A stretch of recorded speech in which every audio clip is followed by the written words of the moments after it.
Okay mga boss, try natin yung rapid backfire na may dual tone siya, fast and low. So i-demo ko sa inyo kung paano siya gawin, pero dito muna tayo, try muna natin.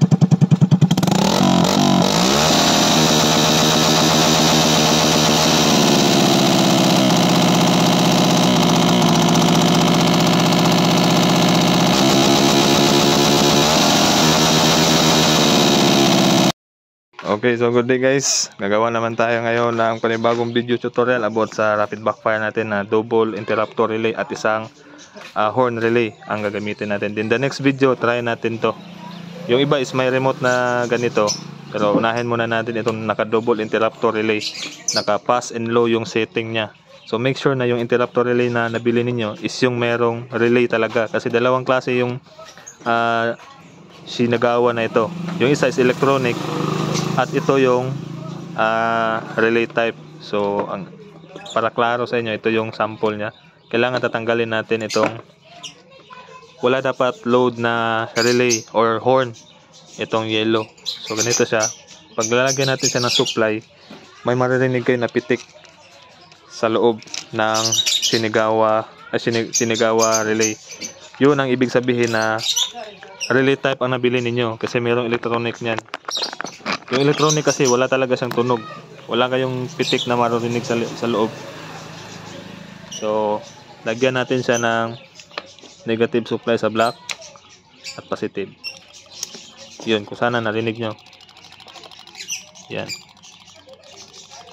adjust natin. Yan ang relay type na interrupter relay. May ganito kasi na magaan at wala na siyang relay sa loob. Hindi ako nagre-recommend ng ganun, maliban na lang kung ilaw or horn ang gagamitin. Pero sa rapid backfire, ito ang recommended ko na gamitin, yung may relay sa loob. So proceed tayo sa high and low. So iset natin siya sa tamang tama lang, at isa is naka-fast. At yung dalawang yellow na to is connected lang sila. So ang ground nito, ang negative nito is kung saan nakalagay ang negative, kadugtong lang yan sa dulo ang negative din. Ito is positive, ito din yung positive nya. So mangyayari dyan, ang negative nito at negative din itong isa, ito is bago, ito is savings siya. So ganun ang gagawin natin. Idugtong lang natin itong dalawang yellow, at itong dalawang black. Pero yung red din natin siya idudugtong ha. Itong tatlo lang ang idudugtong natin. So positive dito, ito yung positive nya, then positive din dito, ito din yung positive nya. Dugtong natin yan siya. Then itong negative, ito yun siya. At saka itong black wire, dikit din natin yan. Pero yung pula wag muna. So dikit ko lang. Ayun mga boss, mga paps. So kailangan natin dito ng MDL switch na may high and low, kasi ito yung gagamitin natin sa fast, off and low na backfire, at isang relay na horn relay. So ganito siya in actual. So positive at saka positive sa yellow connected, negative at negative sa yellow is connected, at ang ground niya na black wire is connected. Pero yung dalawang pula, hindi natin siya i-connect kasi dito yan siya ilalagay sa switch, yung dalawang red. So itong dalawang yellow i-connect natin sa pin 85 and 86 non-polarity, kahit saan dyan sa dalawa yung yellow. Yan. Pero kung gusto nyo pailawin yung relay, pag hindi siya umilaw sa ganitong setup, baliktarin nyo lang. Kung gusto nyo pailawin yung relay, ayan. So ganito na siya. Switch na lang yung kulang natin. Itong dalawang red wire itatap natin sa MDL switch. So kailangan muna nating mahanap kung saan yung common.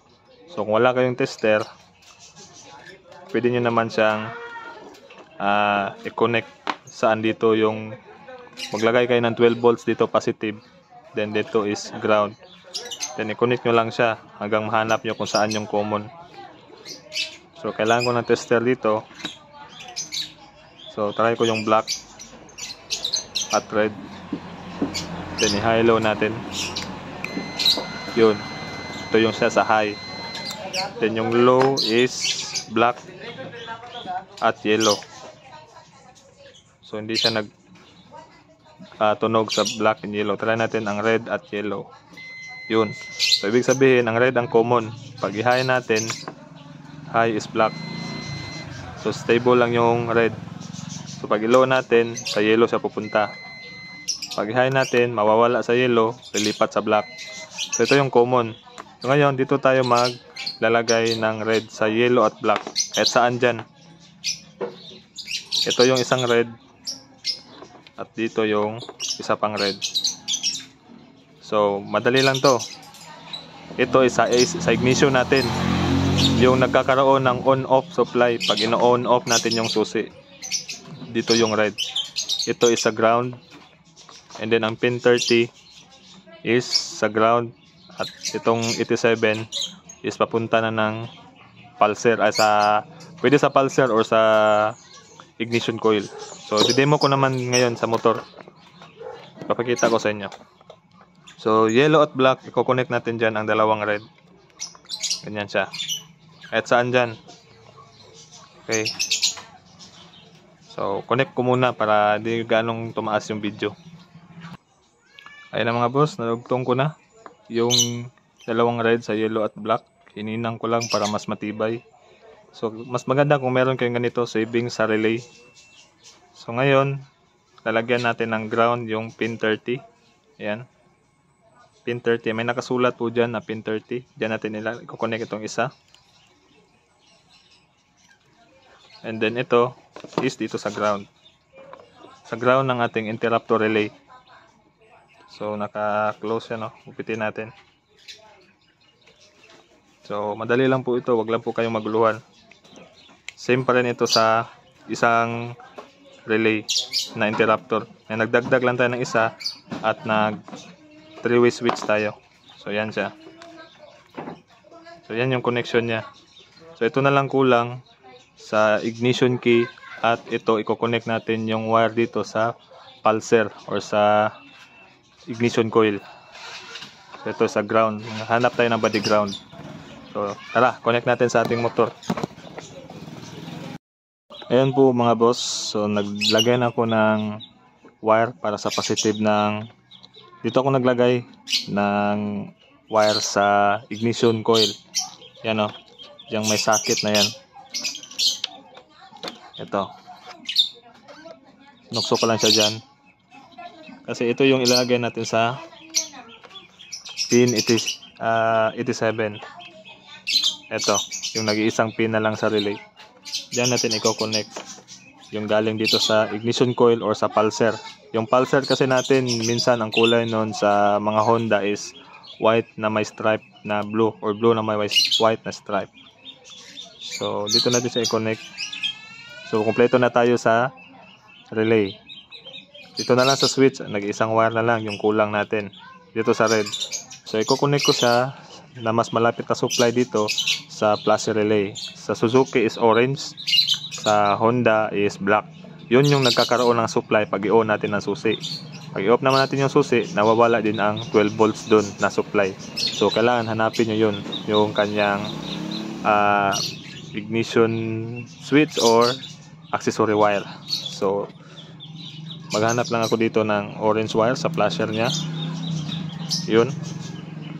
So, dyan ko lang ilalagay ito. Isang positive. Then, itetest na natin siya para ma-set up natin kung saan ang low at high. Saan sa dalawang flasher relay. So, bali trial lang muna ito. Ayan. So, kayo na bahalang mag-ayos ng wiring ha. Kasi ito is for demo purpose lang. Para may bago na naman kayong ipagyabang dyan sa mga tropa ninyo na backfire na naka-double pala yung sa inyo. Kasi maganda, para sa akin, di ko pa siya na-try ha. First time ko pa lang itong gagawin. Pero para sa akin, mas maganda kasi meron siyang high and low. Kasi pag nagmi-minor ka, may low, iset mo siya sa low, para siyang naka-loaded. Tapos pag bubura ka na, iset mo siya sa high, para parang baliw yung ating pipe. So ngayon, okay na. Na-set up na natin. So, hihiwalay natin yung relay. I-fill natin ngayon kung saan yung magkakaroon ng supply pag i-low natin. So, kunin ko lang muna yung susi. Wala pa kasi yan siyang susi. So, Yan, on ko na siya.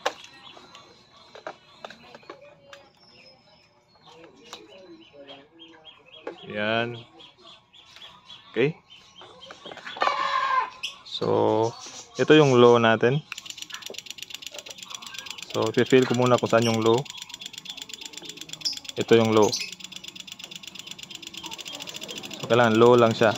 Kaya na pong bahala magtono dyan. Then, pag i-high natin, automatic ito yon. So, set natin siya sa high. Yan, di ba? Low at saka high. So, ready to test fire na. Diyan lang muna natin yan ilagay. So, papandarin ko lang muna siya. Papainitin ko lang muna saglit yung makina. Pero, hindi muna ako makapag dito sa demo na to, hindi muna ako masyadong makapag backfire kasi may mga kapitbahay kami dyan, no? Yung may blue na bubong na yan. May mga matatanda na kasi dyan. Pero lalabas ako mamaya. Doon ko siya itatry. So, papainitin ko lang muna.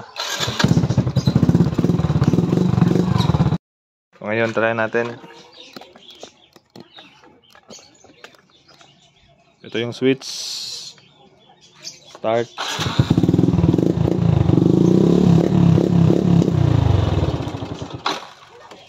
Sila talaga yung relay, guys. Oh, hindi gumagalaw. Umiilaw lang siya pero hindi niya mapagalaw yung trigger sa loob. Yan. Malaw na. Palyado yung relay. So, papalitan muna natin, ha. So guys, pag nagloko yung relay na ganito sa inyo, try nyo na lang palitan yung bush, yung kulay black. Kasi yung ganito minsan sumasabit kasi siya, kailangan mo pa siya pukpukin. So yung bush is maganda din yun, yung kulay black na nasa plastic. So yan, napalitan ko na. Try ulit natin. So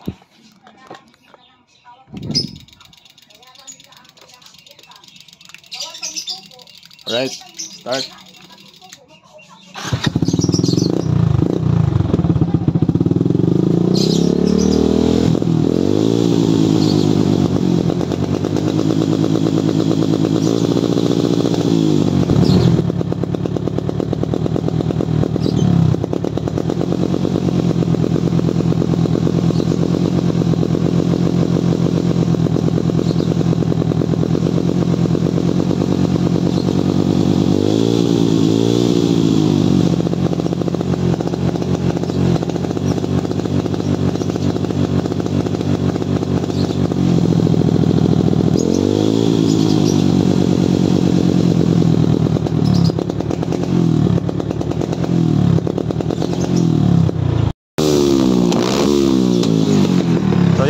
Double interruptor, naka fast and low, try natin, then isang relay at naka MDL switch po siya. Then ito sa taas is fast, ito sa baba is low, yung gitna is off.